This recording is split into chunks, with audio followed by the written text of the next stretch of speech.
Hi, my name is Jamie Machik, and I am a Wisconsin Library Association member. I also work for the Wisconsin Valley Library Service, and I'm going to cover tips for WLA conference presentations. These are the 5 areas I'm going to cover today. We're going to talk about preparation. How do we deliver a great presentation? We're going to talk about visuals, developing confidence and maintaining rapport, and then tips for multiple speakers. Let's start with preparation.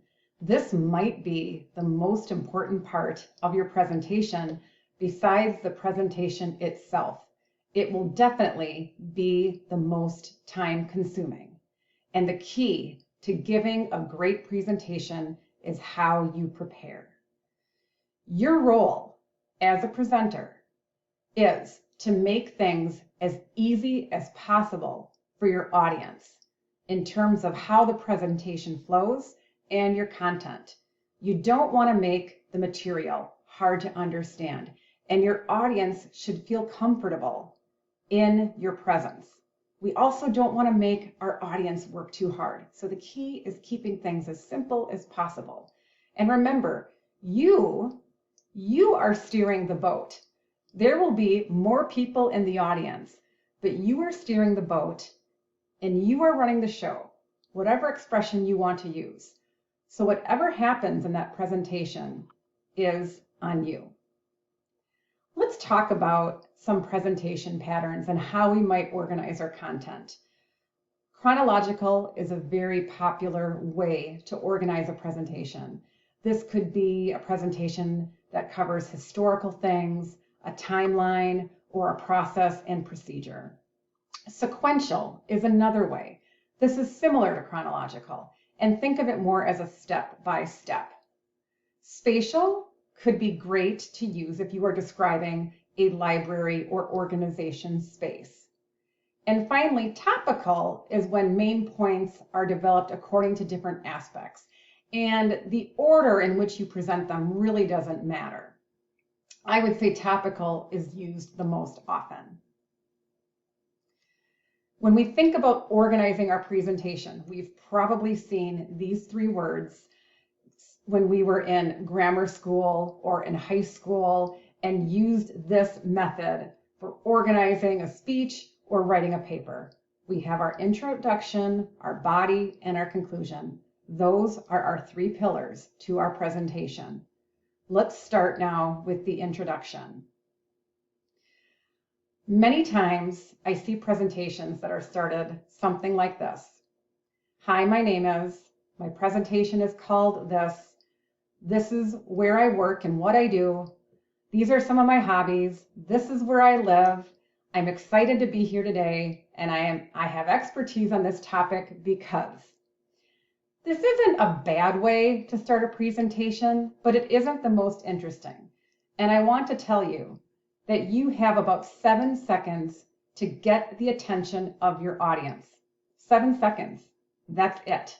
So I don't know if you want to spend the first 7 seconds giving them information that is likely already on your first screen. You see my name, you see the title of my presentation, you see where I work and what I do. The fact that I like to travel or where I live really doesn't matter or pertain to this presentation. And if you were selected to speak at a conference breakout session, believe me, you have expertise. And you probably have talked about the expertise in your bio, and maybe people have read it. So you don't have to spend a lot of time talking about why you are an expert on this topic. They already know you have it. Remember, you don't have a lot of time in your introduction, and you don't have a lot of time in your presentation. There is a lot of information you want to give, and you don't want to spend a lot of time talking about yourself. So what is a better way or a more effective way, if you are comfortable, to start an introduction? You could start by sharing your roadmap or your outline. You could ask a what if or rhetorical question. You could share some interesting visuals or facts or stats. You could also tell a story. Sometimes I like to start an introduction or a presentation with a story, and I don't tell the ending. I leave the ending for the conclusion. Okay, now we're in the body of the presentation. This is the biggest part. This is the meat and potatoes of it. We want to keep it simple. Again, keep your information simple and understandable. Keep pie charts and graphs simple. Stick to your notes also. This is not the time to go off on a tangent. Hopefully you practiced. Hopefully you timed yourself. Stick to what you are supposed to be saying. It's okay to use some variety, or what I call FAXPA, and this stands for facts, analogies, quotes, stories, and photos. Feel free to weave any of those things into your presentation. You also could do some participation, but be careful about this because people are choosing to attend your presentation to listen to you, the expert. So keep it minimal, and I would keep it very short. You could do a quick turn to the person next to you and talk about something for 30 seconds or a minute. You could have a question on your slide and ask people to raise their hand or to think about something. You could also give a survey or put a survey on your screen. You could also do something like a yes or no or a multiple choice or rate yourself on a scale from 1 to 10. So keep the participation short and simple. All right, we're gearing up toward the end of our presentation. We're about to finish. We definitely want to give a summary of what we talked about or what we covered. We might want to finish with a compelling story or end with some kind of compelling quote. It's also okay to circle back to what we started to say in the introduction. And of course, we always want to leave time for questions and wrap things up and thank people and make sure that our contact information is on our final slide. Let's talk about now the Q&A portion here, and let's talk about a few tips. First of all, you decide as the presenter when you take questions. You could take questions randomly throughout the presentation. You could pause at some point during the middle. You can also wait until the very end. There is no right or wrong. Again, you are in control. You are steering the ship. You decide when you want to take questions and what makes the most sense for you. It's always a good idea to repeat the question from an audience member just to make sure it was heard. It also gives you a little time to think. If you have a room monitor, which hopefully you do, that person could also run the microphone out to the audience so that the question is heard. I would still repeat it, even if the audience member uses a microphone. We want to be mindful of any commentary. If you tell one person, wow, that's a great question, and don't say that to the next person, that next person might think their question was not as great. So a better response is, thank you for asking, or thank you for sharing that. And just keep your commentary neutral. You also should offer to be contacted and have your contact information at the end of the presentation in case you don't get to all of the questions. If a participant has asked a question, raises their hand again, and you have other audience members who haven't been able to ask a question, it's okay to go to those other audience members. If you find yourself not knowing an answer to a question, it's okay to say, I don't know, and I'm going to look into that, and why don't we talk afterwards, and I will follow up with you. You could also raise the question to your audience, hey, has anyone heard anything about this? I'm not familiar with this. So there are some things to say if you don't know the answer. Okay.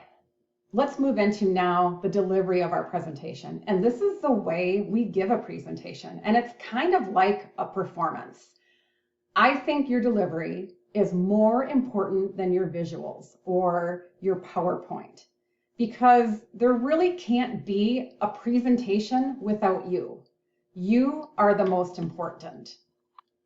So we can't lose focus on our delivery. First of all, you need to have an idea of what your room looks like. You likely will know once you arrive at the conference what room your presentation will be in. How long is it? How wide? What is the setup? Is there a lectern? Is there a table? Will there be a laptop in place? Do you bring your own laptop? So at some point before your presentation, even if you can just poke your head into the room in which you will be speaking, that will be helpful. In many years of moderating presentations, I've probably moderated over 300 of them in my role as an education consultant. I have never heard complaints of someone speaking too slow. More often than not, presenters speak too fast. A lot of times it's because we're nervous. Other times it's because we're behind. We got behind in the presentation somehow, and now we need to catch up. So we always need to speak a little bit slower than we think. Remember, we are sharing a ton of information into this short amount of time, and our audience is taking a lot in. So it's better to speak slower.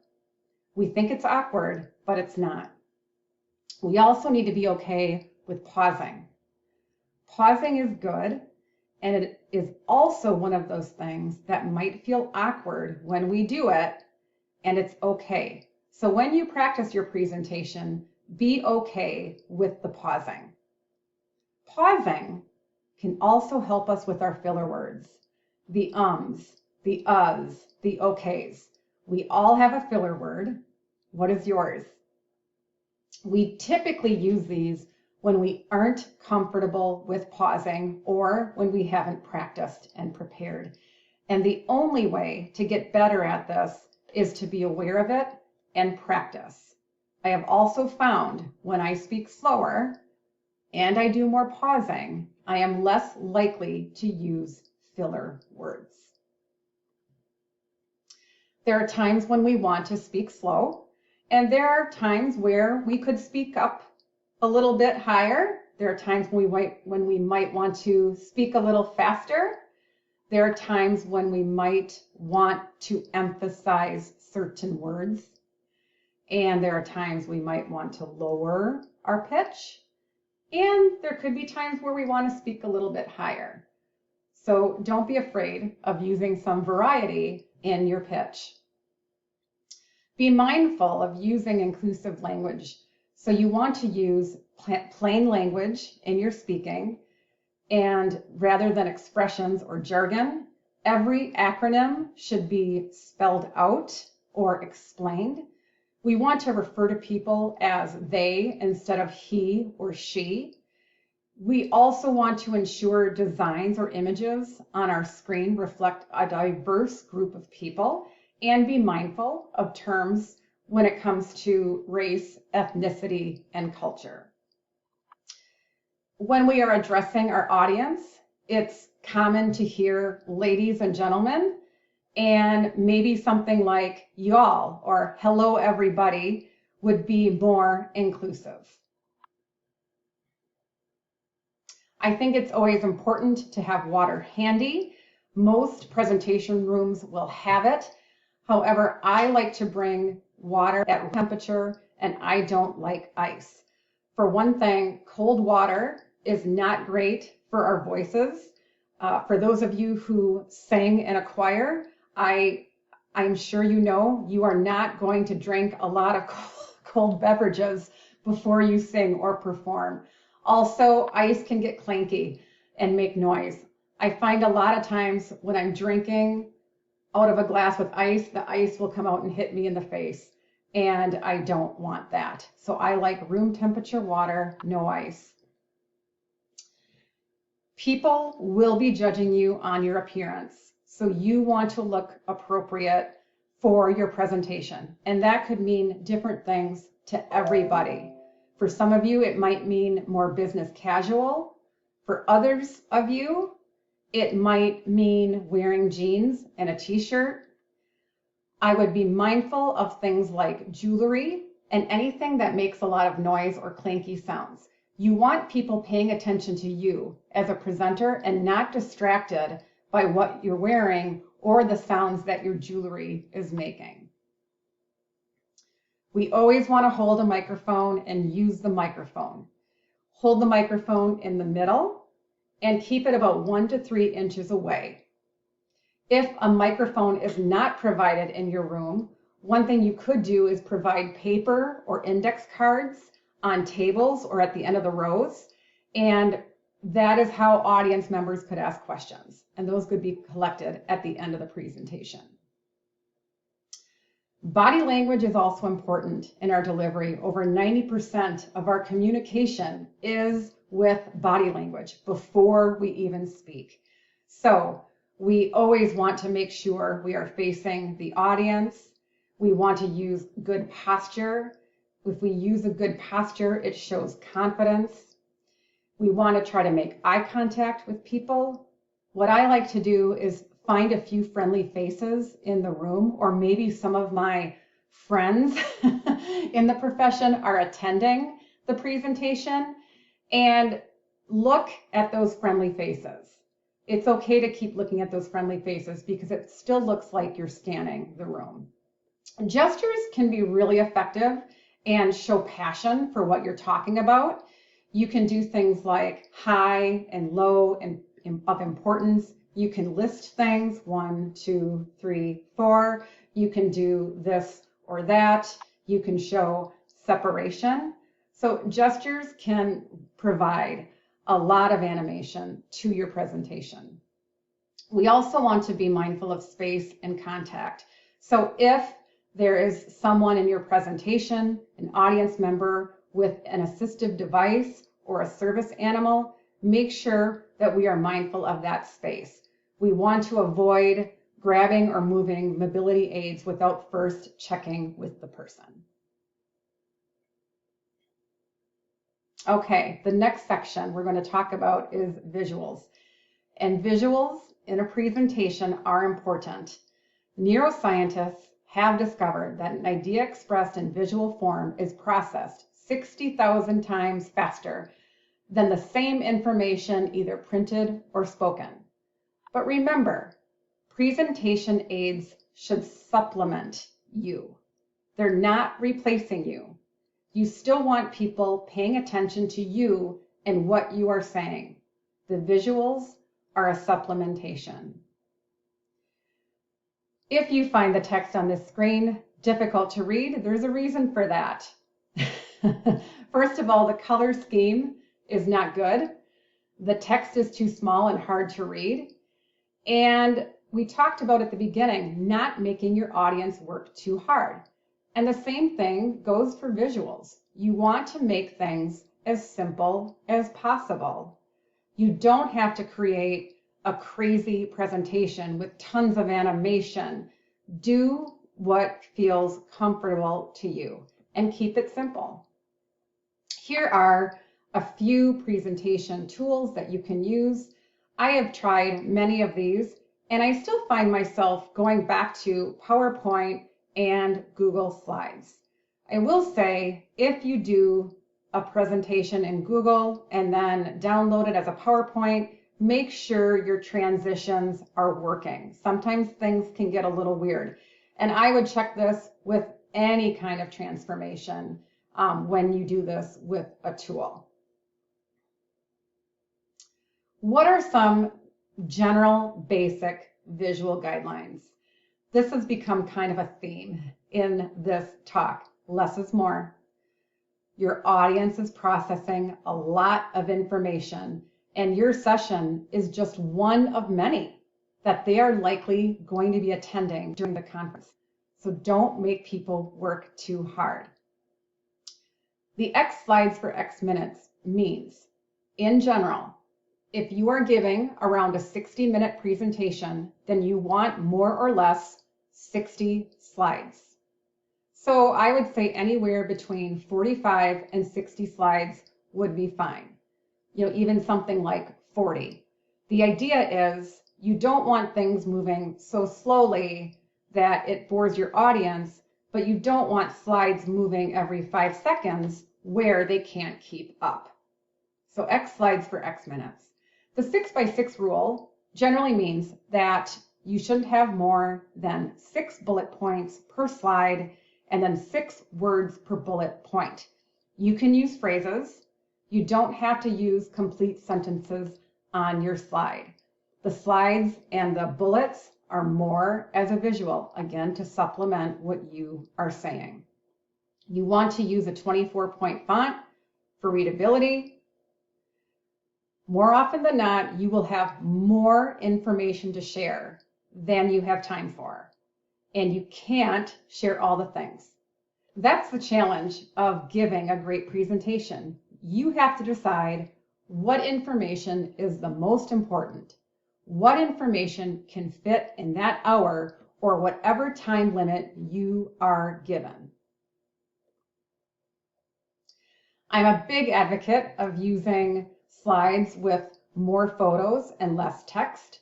Text is nice for your audience, but I would keep the text very brief.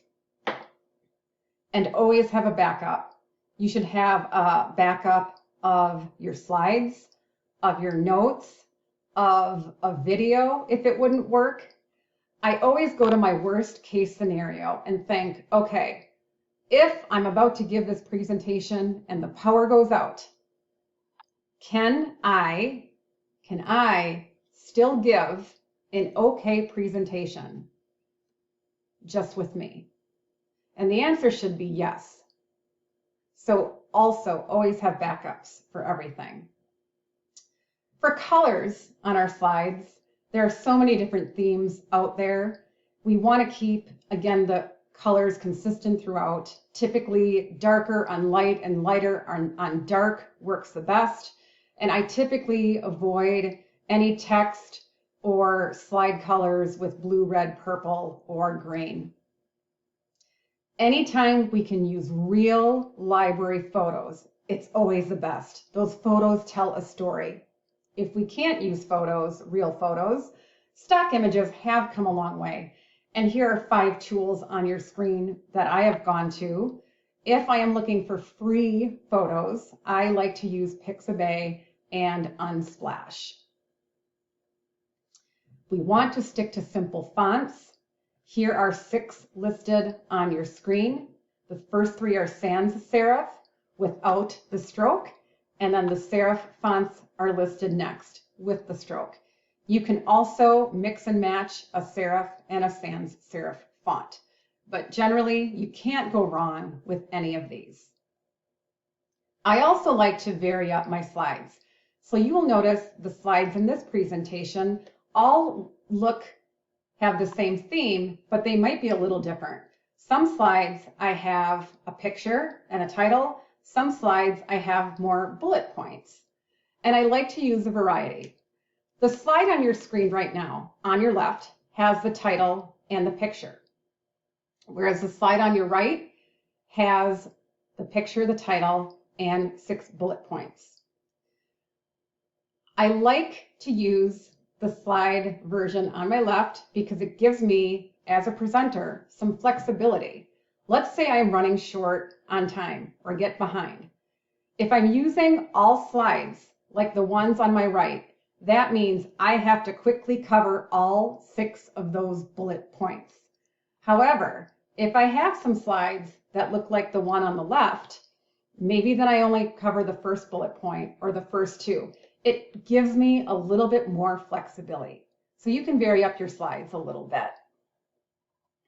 As far as text, we want to stay away from the handwriting fonts, even though they're fun. We don't want to use all caps. It's hard to read. And we always want to stick to 1 or 2. Keep things simple. Diagrams and charts can really liven up a presentation. Look at the 2 on your screen. While the one on your left definitely is more colorful, I would say the chart on your right is a better visual because it's easier to read, you can see the text, and you can actually see what matters. The pie chart on your left has about 20 triangles. I don't even know what all of these triangles mean. Nothing is really obvious to me in this pie chart. So if you're going to use a pie chart, a graph, or a diagram, make sure it's relevant, and make sure it's easy to read. I would also avoid using links or hyperlinks on your slide. For one thing, your audience really can't click on those. You could create a resource page on the end of your presentation if you plan on sharing your slide deck, or you could also have a separate handout. But long links on a slide can look messy. If you use live video in a presentation, I would keep it short, no more than 1 minute, and make sure you test it before the presentation. You need to test the sound. You need to make sure it's hooking up to the right speaker, the right cord, the right computer, whatever it is. Make sure you test it. I think we all like additional resources when we're giving a presentation. I think too many can be overwhelming to our audience members. So instead of sharing 30 links to something, maybe you share your top 5. Instead of sharing 10 books that they can read on your topic, maybe you share your top 2. So keep the resources at a minimum and to the ones that you recommend the most. Slides need to be proofread for spelling, for organization, and to make sure your photos are relevant. Before I give any presentation, I will do a click-through of all my slides. I won't speak, but just do a quick clicking on all of them to make sure they all move correctly, to make sure all the animation is correct, to make sure I don't have any duplication. It is very helpful to me to do that before a presentation. Let's talk now about accessibility tips and our visuals or our slides. So I mentioned before, you want to use a 24-point font. We want to keep our colors easy to read. Any video that we show should have captions. If we have an image or a chart or a graph that is relevant to the presentation, we should describe it. If it's something more decorative on the slide, then it's okay if we don't. We also should try to make our slides available after the presentation, and we could upload them to the app or share them with individuals. And we want to make sure that we leave the lights on in the room. Now, there are other visual options besides slides or a PowerPoint or things on a screen. You can use a flip chart or a whiteboard. I'm also a big fan of role playing. If it's scripted, I would keep this short. What I have done in the past is found an audience member before the presentation started and said, hey, I have a role play during the presentation today. Would you mind helping me out? And usually they say yes. I give them the script with their parts highlighted, ask for their name, and then call that person up when it's time to do the role play. And they usually go over very well. You can show objects in your presentation. So maybe you're doing a presentation on things that you've used in a story time or things that you've used for a program, and you can actually show those physical objects. You could also do a demonstration. And again, make sure you practice this. I believe when the iPhone first came out, Steve Jobs, in presenting it for the first time, ordered like 200 lattes at Starbucks for his audience. I mean, not that we expect this at a conference, but how powerful is that? I mean, talk about a demonstration. So this is a great way to break up people looking at a screen, and it also involves the audience a little bit. Now we are on part number 4, developing confidence and maintaining rapport. Presentations can be nerve-wracking. I completely understand that, and nerves are part of it. So how do we combat this? And then how do we maintain rapport with our audience? I'm going to say or tell you, I think nervousness is good. Yes, you heard me correctly. Being nervous is good because it shows that you care. It shows that you care about the presentation and what you are sharing with the audience. It shows that you are taking this seriously. I also think you can channel that nervous energy into positive energy. And remember, you are speaking at a conference session and people are choosing to attend. So for the most part, you are going to have friendly audience members, and many of them have probably been in your shoes as a presenter. So they want you to do well. They don't want you to fail. You will be in friendly company. You might have seen Amy Cuddy's power pose. This was a study where people posed and their testosterone went up and their cortisol down. I actually do this before a presentation. Sometimes it might be in a conference room restroom stall. Sometimes it might be in my hotel room. But I do find that doing the power pose does help me. Sometimes I hear people say, oh, I bought this new outfit for a presentation. I'm so excited. Or I wanted to get something nice and new to wear. Remember, you likely will be nervous. And when you are nervous, you don't want to be thinking, oh, this tag is itching me, or oh, these sleeves feel too tight, or oh, this wool is really hot. So instead, what is your go-to outfit or your power outfit or something that you know makes you feel good, something you are comfortable in? And remember, you'll be standing for a solid 45 to 60 minutes. So you want to make sure that you are wearing comfortable shoes as well. Practicing is key. There is really no way around it. And although it's not fun to do, we have to practice. I recommend going through your entire presentation at least twice and timing it both times. The first time, go through it and pause and make notes, or if you see a mistake on your slide, go ahead and fix that. The second time you do your presentation, again, make sure you time it. Do it like it's live. Just go with it. I would also stand up because remember, you will be standing during your presentation, more than likely.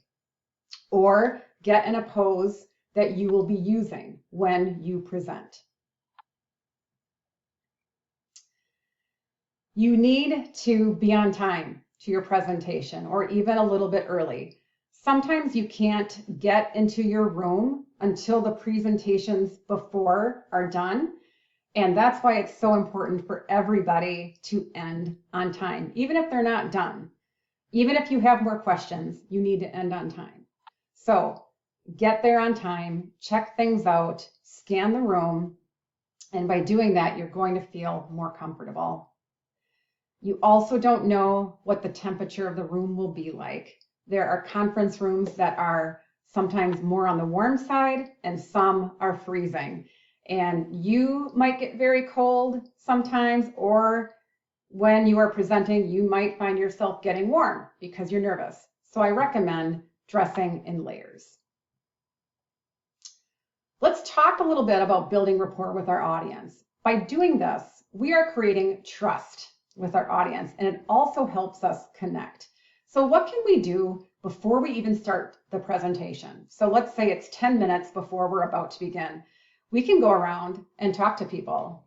Hi, who are you? Where are you from? Thank you for being here. We have to be prepared. This comes in with being on time, practicing, doing all the things we're supposed to do. We have to use the microphone. Even if we do have a loud voice, we have to use the microphone if we are given a microphone. We also have to start on time. By starting on time, it means hopefully we will end on time. And remember, we don't want to go over the time for the next people or for what is coming up. If there is a person with an interpreter in the room, make sure you address the person and not the interpreter. We also want to make sure participants have clear sight lines to you as a speaker. Okay, the presentation has started. How do we keep building that great rapport? Well, I mentioned before, we can get right into the content, or we can have a more creative introduction, tell a story, give a rhetorical question, share some stats. We don't want to spend the first 15 minutes of a 45-minute to 60-minute presentation talking about us, talking about our hobbies. We want less focus to be on us and more focus on the topic. So get right into the presentation. Now we're in the body. We need to stay on track. Remember what I said about steering the ship, running the show. If you have an audience member that is constantly raising their hand, constantly wanting to interject, that's on you. You cannot allow things to move onto a different tangent, and hopefully your room monitor can help you out with that as well. It's okay to show your vulnerability. So sometimes in a presentation, about presentations, I will mention my filler words, which are a lot of times I also say remember, or I will say so to start a sentence. Those are things I'm aware of and things that I'm working on. So again, it shows that we are human with our audience. If an audience member, especially during the Q&A, says, well, I heard this and now what you said, or I think what you said was incorrect, we don't want to get defensive, even though we might want to. A better approach would be, thank you for sharing that. That will be something I look into. We want to be flexible on activities, and whatever we decide to do, we want to make sure everyone can participate. So if we ask people to stand during a presentation, you could say, please stand if you are comfortable. So we don't want to force people to do something either they don't want to do or maybe can't do. Okay, how do we wrap things up? Keep that rapport going. One of the best things we can do is end on time. End on time and let people get to the next session, let people get to the next event. Your presentation is not the only thing happening at the conference. There are many other things, so you need to end on time. You should leave enough time for questions. I would say generally 10 to 15 minutes is usually enough time. And then you want to thank them for coming. Again, they chose to attend your session. They could have chosen others, and they chose to come and see you. Our final part of this presentation tip video is on tips for multiple speakers. So this could be if you have 2 or 3 or 4 speakers as part of your presentation. A lot of people think that speaking with a group is easier than speaking alone. And in some ways, yes, speaking alone is harder because you have to do everything. I think in many ways it's challenging, more challenging, to have multiple speakers because all 3 or 4 of you have to do well. You all have to be in sync, and preparing is almost just as much work. Let's talk about some tips on having a good panel presentation. Like I said before, you need to practice. Even if you are at different locations, maybe set up a Zoom meeting and practice the presentation virtually. That is better than nothing. Maybe you all can gather at the conference before you're ready to present. And you might not have a PowerPoint or a screen in front of you, but you still can go through the presentation. Make sure that everybody is introduced when you start the presentation.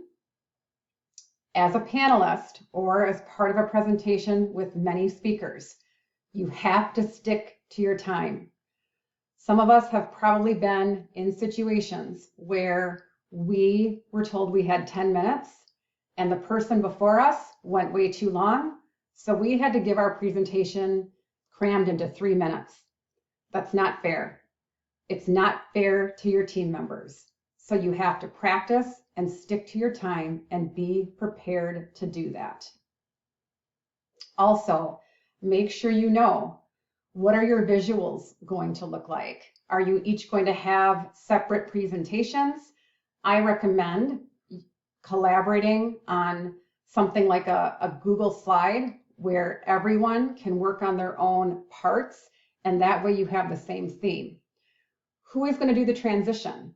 Is the person speaking going to do the transition to the next slide? Or is one person going to do all the transitions, all the clicking to the next slide? It's also important to give those verbal transition. Okay, next, Jane is going to cover XYZ. Now we will have Bob talking about XYZ. So do those transitions when you change speakers. Do you have a timekeeper? Someone that is keeping time to make sure everyone sticks to their time. Or maybe you have a moderator who can do this as well. This is so important with panels and multiple speakers, is to sticking the time. Also, as I mentioned before, who is running the slides? Who will do it? Is it all of you or one person? And everyone needs to use the microphone. That might mean if you have a microphone on a lectern and it's attached, that everyone has to come up to that lectern. But everyone should do that for your audience. As far as questions with a panel, I think it's easiest to take them at the end. That way you won't get sidetracked. You can get through the material and then take all of the questions. I hope you found these tips for WLA conference presentations helpful. We thank you for sharing your time and expertise with us, and we wish you a great presentation at your conference.